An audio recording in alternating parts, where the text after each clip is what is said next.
তৃণমূলের সেনাপতি অভিষেক বন্দ্যোপাধ্যায় বুধবার দুপুরে এক্স হ্যান্ডেলে পোস্ট করেছিলেন চিকিৎসার কারণে তিনি সংগঠন থেকে ছোট বিরতি নিচ্ছেন। তারপরে 24 ঘন্টা কেটে গেলেও তৃণমূলের জল্পনা থামছে না। বিবিধ আলোচনার মধ্যে তৃণমূলের আলোচনায় বড় করে উঠে আসে নবান্নের কাজকর্ম নিয়ে ক্যামাক স্ট্রিটের অসন্তোষ প্রসঙ্গ। অভিষেকের ঘনিষ্ঠরা ঘরোয়া আলোচনায় জানিয়ে দিচ্ছেন, সেনাপতি মনে করেন সরকারের কাজ কিছু মন্ত্রী এবং আমলার সম্মুখ গতি জনমানুষে তৃণমূলের সরকার সম্পর্কে নেতিবাচক ধারণা তৈরি করে দিচ্ছে। 2026 সালের বিধানসভা ভোটের জন্য তা খুব ভালো সংকেত নয়, কারণ ওই বিধানসভা ভোটে তৃণমূলকে নামতে হবে 15 বছরের প্রতিষ্ঠান বিরোধিতার বোঝা ঘাড়ে নিয়ে। শুধুমাত্র দলীয় সংগঠন নিয়ে তার মোকাবিলা করা কঠিন, প্রতিষ্ঠান বিরোধিতার মোকাবিলা করতে হবে সরকারের পারফরমেন্স দিয়ে। তৃণমূলের সকলেই জানেন অভিষেক একমাত্র পারফরমেন্সে বিশ্বাস করেন। কাজ করলে পদে থাকুন, নইলে রাস্তা দেখুন নীতি পুরোপুরি না হলেও সংগঠনের অনেকাংশের কার্যকর করেছেন তিনি। এখন অভিষেক চান সেই নীতি সরকার এবং প্রশাসনেও কার্যকর হোক, নইলে সময়ের কাজ সময় হবে না।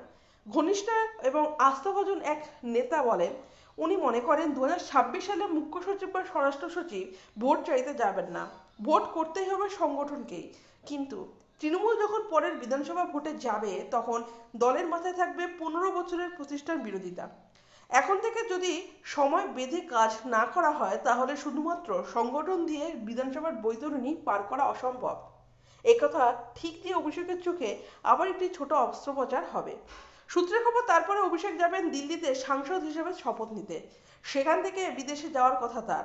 সেই চিকিৎসাজনিত কারণেই তিনি সংগঠন থেকে সাময়িক বিরতি নেবেন বলে বুধবার সংবাদ মাধ্যমে জানিয়েছেন। কিন্তু বুধবার থেকেই তৃণমূলে এই মর্মে জল্পনা এবং গুঞ্জন ছিল যে চিকিৎসা ছাড়াও অভিষেকের পোস্টের ভাষায় স্পষ্ট যে তার কিছু খেদ রয়েছে। তৃণমূলের নবজোয়ার যাত্রা প্রসঙ্গ উল্লেখ করে অভিষেক তার পোস্টে যা লিখেছিলেন তা নিয়েও কৌতূহল তৈরি হয়েছিল শাসক দলের সর্বস্তরে। দলের অন্দরে যে একাধিক জল্পনা ছিল তা অভিষেকের ঘনিষ্ঠরা মেনে নিয়েছেন।